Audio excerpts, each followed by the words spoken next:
Devenir riche, 7 bonnes habitudes qui mènent au succès. Inconsciemment, nous reproduisons au quotidien les actions et les comportements des gens auprès desquels nous passons le plus clair de notre temps. Cela relève d'une explication simple. Notre cerveau est programmé pour économiser l'énergie. Il façonne alors les habitudes pour travailler moins. Au fil des jours, les habitudes s'installent dans notre quotidien, selon notre environnement social et physique. Le cerveau enregistre notre comportement face à telle ou telle situation, notamment si cette action a été bénéfique ou non. Habitudes de vie. Quelles sont les bonnes habitudes qu'adoptent les meilleurs performés? Comment les meilleurs font-ils pour devenir riches? Comment s'inspirer d'eux pour changer son quotidien et sa vie à long terme? Pour devenir riche, commencez par vous comporter comme les riches. Si l'un de vos objectifs est de devenir riche, commencez par vous comporter comme les plus riches. Fréquentez des personnes qui ont du succès. Inspirez-vous de ce qu'elles font au quotidien, de leur routine en matière de travail, d'alimentation, de pratiques sportives, etc. 1. Vos objectifs quotidiens. Afin de bien commencer sa journée professionnelle, en l'occurrence, la planification de ses tâches est primordiale. L'idéal serait de définir la veille un nombre précis de tâches principales à accomplir le lendemain. Afin d'être sûr d'atteindre ces objectifs, il est nécessaire de limiter cette liste à 3 choses à faire, celles les plus importantes. Il faut noter que mettre trop de tâches à accomplir en une journée risque de vous pousser à l'inaction. En outre, réussir les tâches qu'on a planifiées entretient notre motivation. D'ailleurs, vous devez toujours garder en tête vos objectifs.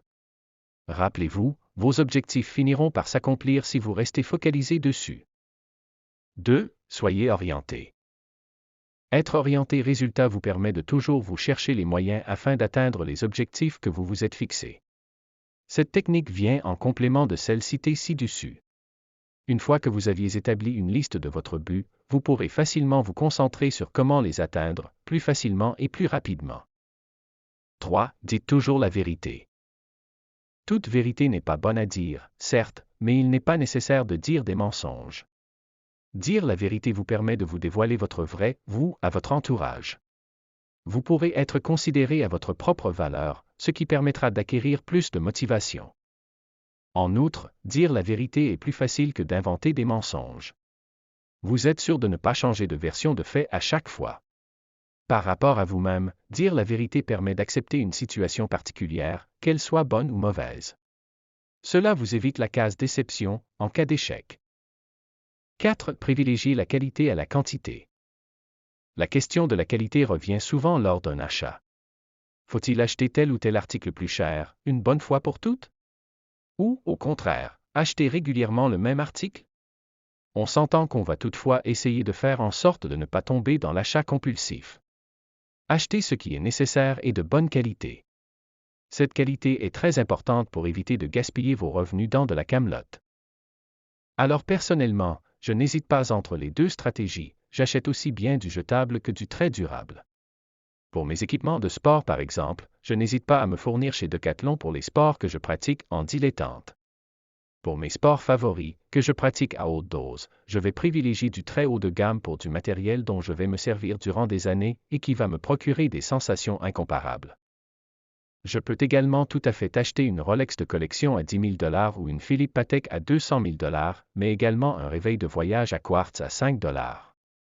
Alors, bien évidemment, l'intention n'est pas la même dans ces différents cas de figure. Ce que je veux dire par là, c'est qu'il s'agit d'une question de dosage, inutile d'être toujours dans le haut de gamme. En revanche, ne tombez pas dans l'excès inverse du tout bas de gamme. Car cela vous reviendra plus cher. Même si un produit de qualité est plus cher, son prix de vente sera amorti dans le temps. Une Rolex de collection par exemple ne perd pas de valeur dans le temps. Il est même possible que dans 10 ans sa valeur ait été multipliée par 10. En outre, ce poste de dépense peut être coché pour laisser place à une autre dépense nécessaire. L'avantage, c'est que durant de nombreuses années, vous n'aurez plus à acheter ce même type de produit. Ce qui, sur une année, vous permet de réaliser des économies conséquentes. 5. Pratiquer l'autodiscipline. La pratique de l'autodiscipline est très importante dans sa réussite tant professionnelle que personnelle. Par définition, l'autodiscipline est considérée comme une signature biologique. C'est la capacité à pousser vos limites, à accomplir des actions, quel que soit votre état émotionnel. L'autodiscipline est nécessaire pour vous motiver, pour vous rappeler que vous pouvez y arriver, si vous persévérez. Il se présente ainsi comme l'un des outils de développement personnel les plus efficaces. Il faut d'ailleurs remarquer que plusieurs de vos problèmes peuvent être réglés par de l'autodiscipline. Vous constaterez de vous-même que cet état permet de perdre du poids, ou encore de surmonter n'importe quelle addiction. Combiné à d'autres états, comme la passion, la planification et la fixation d'objectifs, l'autodiscipline peut vous mener loin. 6. Jeter des actifs. On entend par actif tout ce qui peut prendre de la valeur. Ainsi, ce terme ne se limite pas uniquement aux investissements boursiers ou immobiliers. Le bénéfice des actifs ne se limite pas à une rente ou un prix de revente, mais plutôt à une création de valeur. À cet effet, la formation est la meilleure des actifs. Notez que tout ce qui perd de la valeur avec le temps est considéré comme un passif. Une voiture est d'ailleurs tout sauf un actif. Sa décote est élevée, elle a besoin des frais de fonctionnement et d'entretien. Au vu de toutes ces dépenses, la voiture est plutôt une charge. De même, un ordinateur ne figure pas parmi les actifs. Les actifs se divisent en deux catégories, ceux rentables, comme un investissement immobilier, ou encore un footballeur pour son équipe, et ceux non rentables comme une œuvre d'art ou un livre. Ne confondez toutefois pas la rentabilité avec la profitabilité, qui est une marge que vous réalisez sur votre chiffre d'affaires. Soyez orienté. L'alimentation est la base d'un régime sain au quotidien, tant sur le plan physique, affectif que psychologique. Hélas, à cause du rythme quotidien, entre le boulot et les enfants, on a pris les mauvaises habitudes, manger à la va-vite, manger trop tard ou trop tôt. Or, malgré une journée bien chargée, l'on peut s'alimenter sainement, en adoptant les bonnes habitudes. Pour cela, il faut avoir une alimentation équilibrée. Manger 5 fruits et légumes par jour.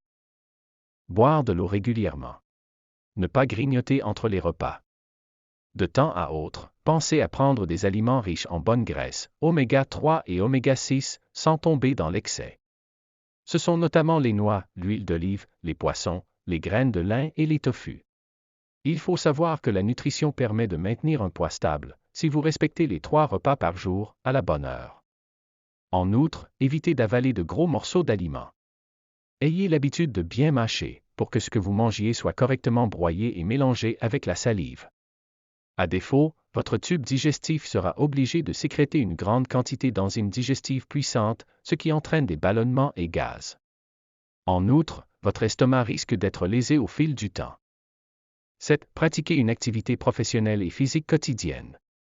On ne le dira jamais assez, les activités physiques ont un effet bienfaiteur sur votre corps et votre organisme. Votre santé sera améliorée et votre organisme sécrétera des hormones qui vous redonneront confiance. Ainsi, en pratiquant des exercices physiques réguliers, vous luttez contre les risques de maladies coronariennes, l'hypertension artérielle, les accidents vasculaires cérébraux, les maladies métaboliques, cancer, diabète, la dépression et le stress. Les risques de fracture de la colonne vertébrale ou de la hanche, le surpoids. En général, une personne adulte devrait pratiquer du sport environ 2h30 par semaine, au minimum. Malgré une pratique moindre, les impacts de ces exercices sur votre santé seront notables. Si vous êtes inactif, commencez par un exercice durant un laps de temps réduit. Lorsque vous avez trouvé votre rythme, augmentez progressivement sa durée et sa fréquence, sans pour autant pousser vos limites. Les plus riches consacrent du temps aux exercices physiques, et comme le dit l'adage, un corps sain dans un esprit sain.